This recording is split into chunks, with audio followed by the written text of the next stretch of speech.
Halo pecinta film Donghua, melanjutkan cerita dari episode sebelumnya ya.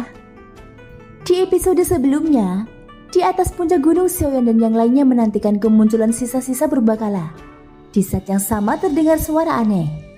Di tengah suara percikan aneh itu, dia bisa merasakan gelombang riak energi yang sangat menakutkan.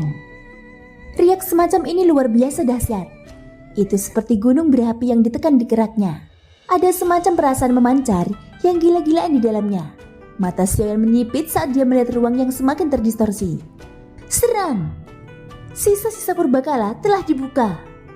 Saat segel spasial itu hancur, mata dari sosok manusia yang tak terhitung jumlahnya di sekitar lautan tulang itu langsung berubah menjadi merah terang. Tenggorokan mereka mengeluarkan suara gemuruh yang rendah dan dalam. Tubuh mereka menjadi seperti belalang yang terbang saat mereka bergegas menuju tengah lautan tulang. Cepat mundur!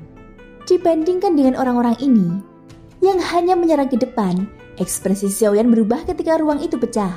Dia meraih Ziyang di sampingnya dan jari-jari kakinya menekan cabang pohon. Setelah itu, tubuhnya tiba-tiba tertarik ke belakang.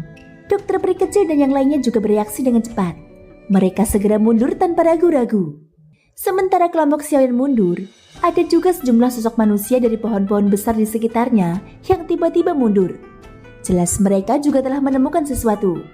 Saat kelompok Xiaoyan bergegas kembali, pecahan segel spasial yang terbentuk dari ledakan itu tiba-tiba berhenti. Seketika terdengar suara ledakan yang keras.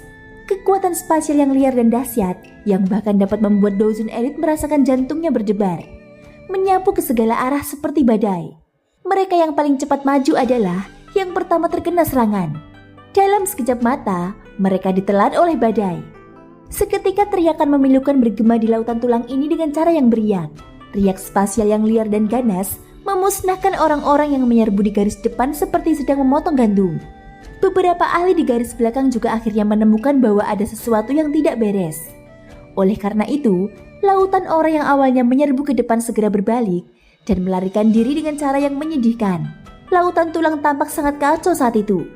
Karena jaraknya yang cukup jauh, badai spasial itu tidak lagi dapat menyebabkan kerusakan pada kelompok Xiaoyan. Pada saat ini, mereka berdua akhirnya menghela nafas lega. Mata mereka menyapu tempat itu dan melihat banyak sekali sosok berguling-guling di tanah dan berteriak kesakitan. Darah segar berwarna merah cerah mewarnai sebagian besar lautan tulang yang putih dan pekat. Ekspresi terkejut muncul di wajah kelompok dokter peri kecil saat mereka melihat kekuatan penghancur yang diciptakan oleh riak spasial ini. Kemudian dia berkata, "Sungguh segel spasial yang menakutkan. Bahkan setelah bertahun-tahun, segel itu masih memiliki kekuatan ofensif yang menakutkan. Ini memang layak menjadi sisa-sisa yang ditinggalkan oleh seorang dosen elit," ucap dokter peri kecil. "Ayo pergi. Orang-orang ini terlalu meresahkan. Mereka pantas menerima semua ini," ucap Xiaoyan sambil tersenyum. Ia melambaikan tangannya dan tubuhnya berubah menjadi sinar cahaya yang melesat ke lautan tulang. Kecepatan terbang kelompok Xiaoyan tanpa sengaja melambat saat melihat kontur yang besar. Dilihat dari kejauhan, seolah-olah ada binatang buas kuno yang merayap di bawah lautan tulang, membuat hati seseorang merasa terkejut. Dari badai spasial sebelumnya, mereka mengerti bahwa tempat ini bukanlah tempat yang bersahabat. Jika mereka tidak berhati-hati, ada kemungkinan mereka bahkan kehilangan nyawa di tempat ini. Seiring dengan mendekatnya mereka, kabut putih yang menggantung di lautan tulang juga berangsur-angsur menipis. Benda besar itu akhirnya muncul di depan pandangan Xiaoyan. Itu adalah aula besar. Aula seluas 10.000 kaki yang tampak seperti gunung kecil. Aula besar itu berwarna merah terang. Dari kejauhan, tampak seperti api yang membumbung darinya. Tampak sangat mencolok di tengah lautan tulang putih yang padat ini. Para ahli di sekitarnya juga sama-sama terperangah saat melihat aula ini. Butuh waktu lama sebelum mereka sadar kembali. Mereka saling memandang dan melihat ekspresi terguncang di mata masing-masing. Itu memang layak menjadi tempat yang ditinggalkan oleh seorang dosen. Kemegahan ini memang cukup agung dan berkasa. Tidak heran jika harus ditutupi oleh segel spasial. Aula yang begitu luas akan menjadi keberadaan yang mencolok dimanapun ia ditempatkan, ucap Xiaoyan tanpa sadar menggelengkan kepalanya saat melihat aula besar berwarna merah terang ini. Dia memimpin semua orang untuk mendarat perlahan sejauh 100 meter. Dosen elit dari zaman kuno itu benar-benar akan membangun reruntuhan yang sangat besar. Kemungkinan besar dia memiliki fondasi yang cukup kaya. Tampaknya perjalanan ini tidak akan sia-sia. Pada saat ini, banyak ahli di luar aula besar berwarna merah terang terus berdatangan. Namun tidak ada yang memilih untuk memimpin dalam melangkah ke radius 100 meter.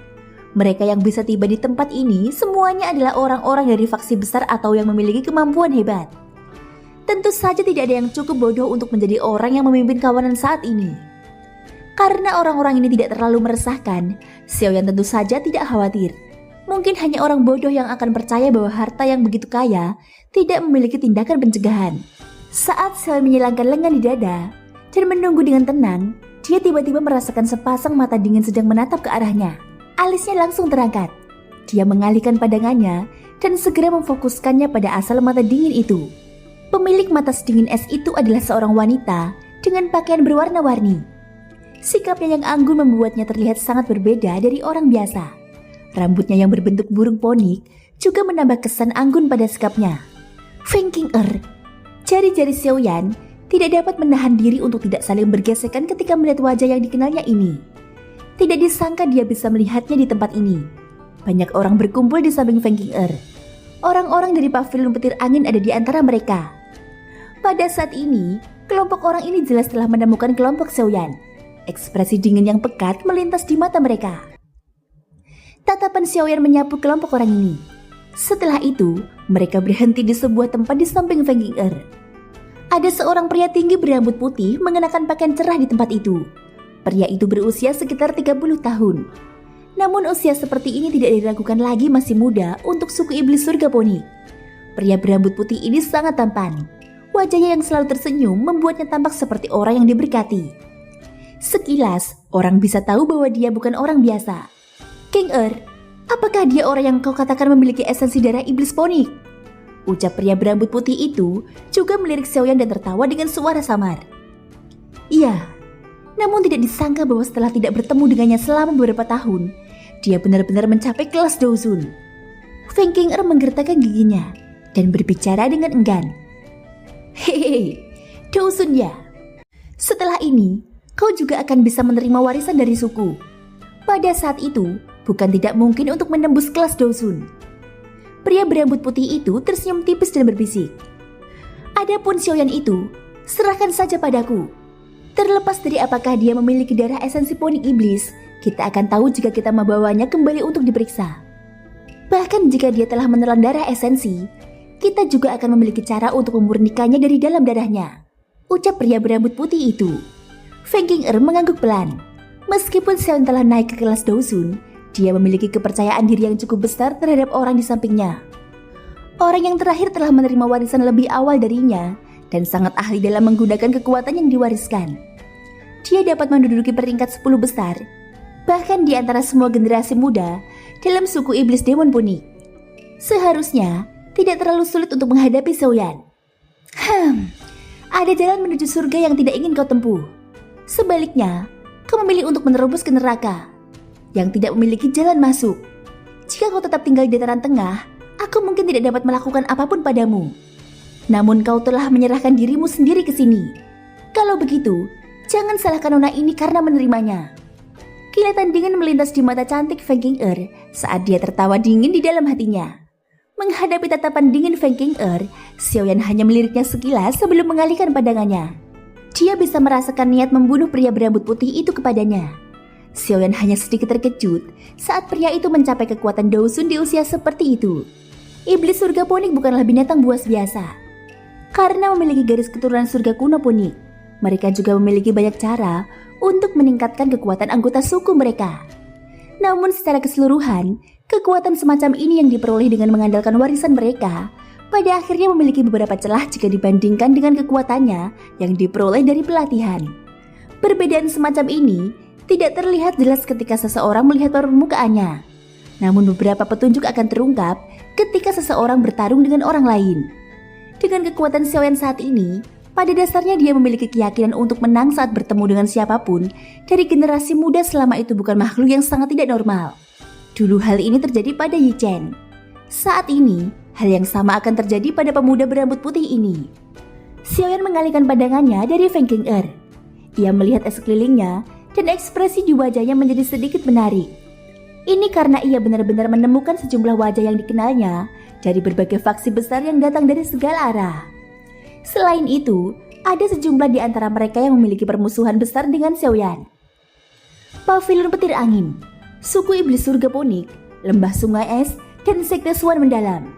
Tatapan mata Xiaoyan menyapu musuh-musuh dari masa lalu satu demi satu. Hatinya juga mengeluarkan gelombang tawa getir saat ini. Tidak disangka bahwa semua orang ini akan ada di sini. Sungguh tak terduga kita masih bisa melihat bocah kecil ini di sini. Ping Hansunse dari lembah sungai Ais menatap Xiaoyan.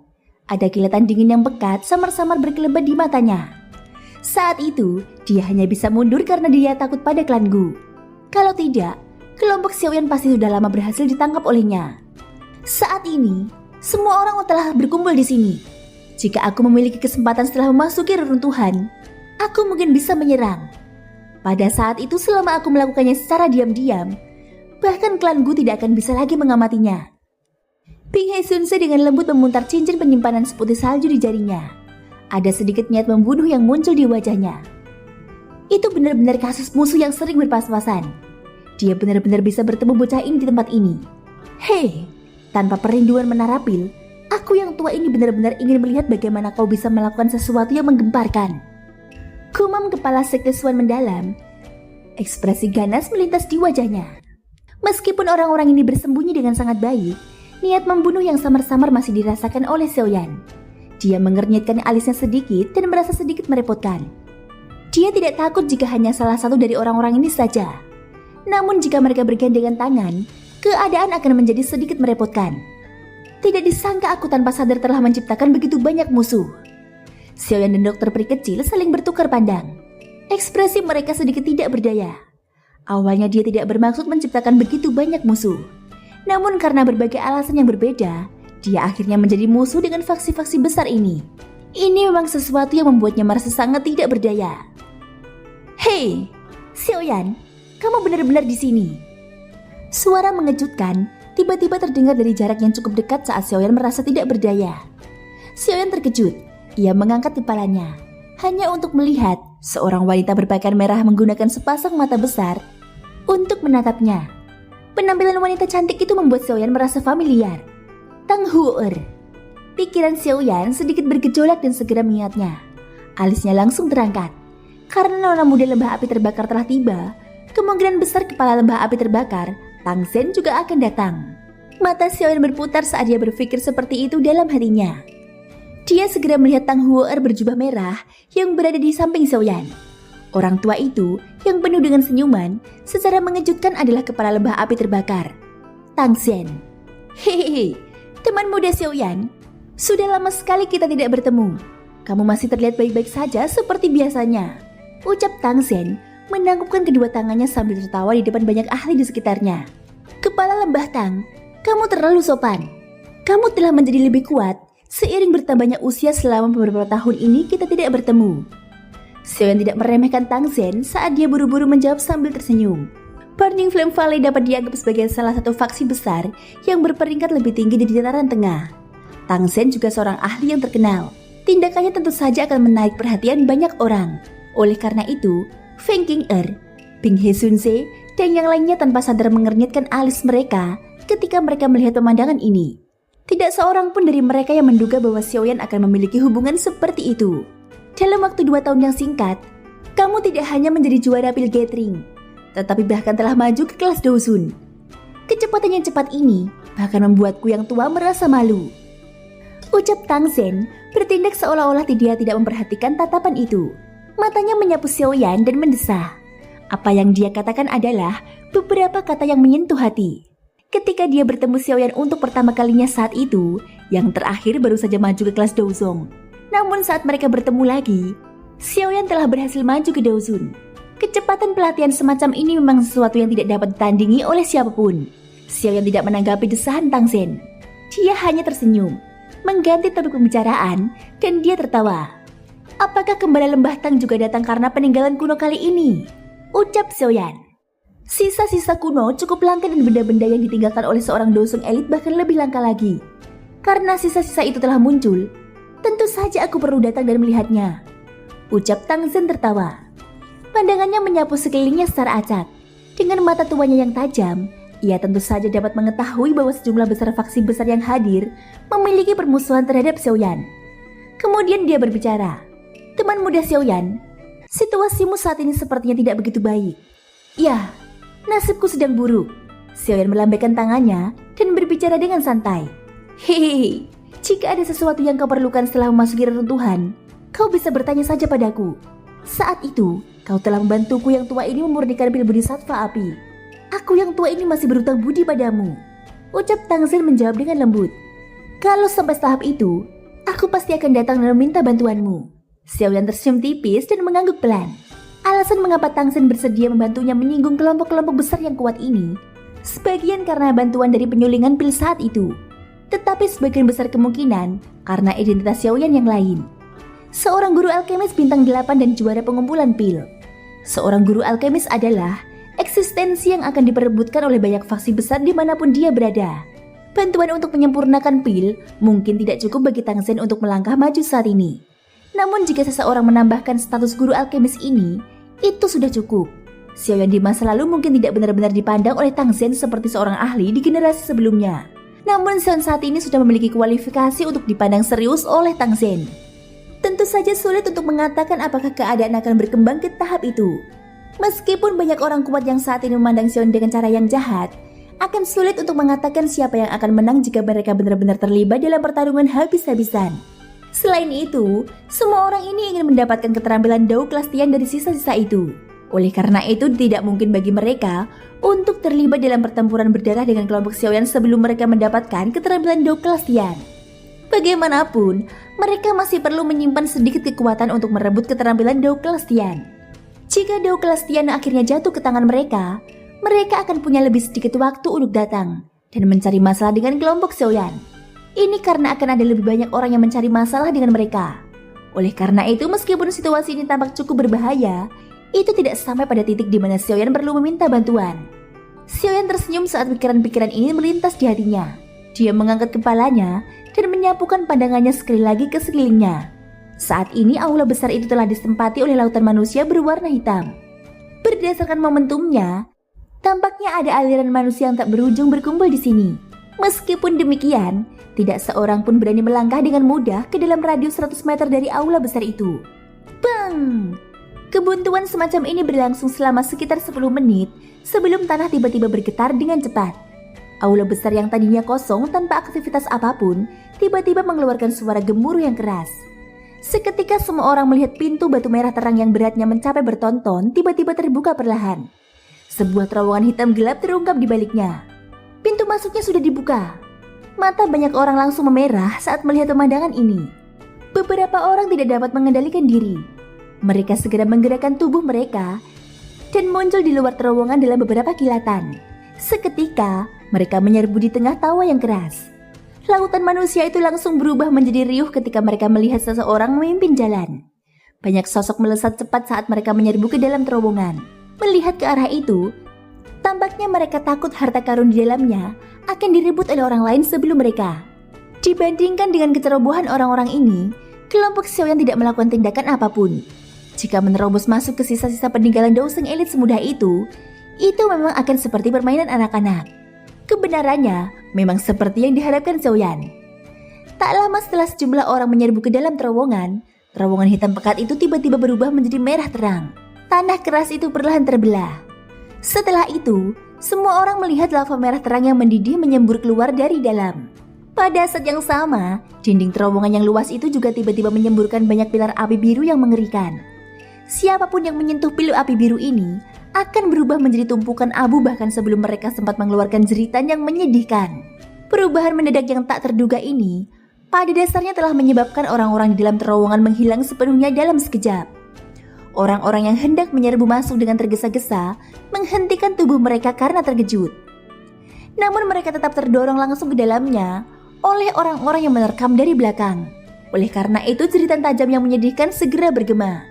Bagian luar aula besar sekali lagi menjadi kacau. Kekacauan berlanjut sesaat sebelum akhirnya keadaan menjadi tenang. Mereka saling berhadapan dan keserakahan di matanya akhirnya menjadi jauh lebih redup di bawah ancaman kematian. Thank you guys sudah mendengarkan ceritaku di episode kali ini sampai akhir.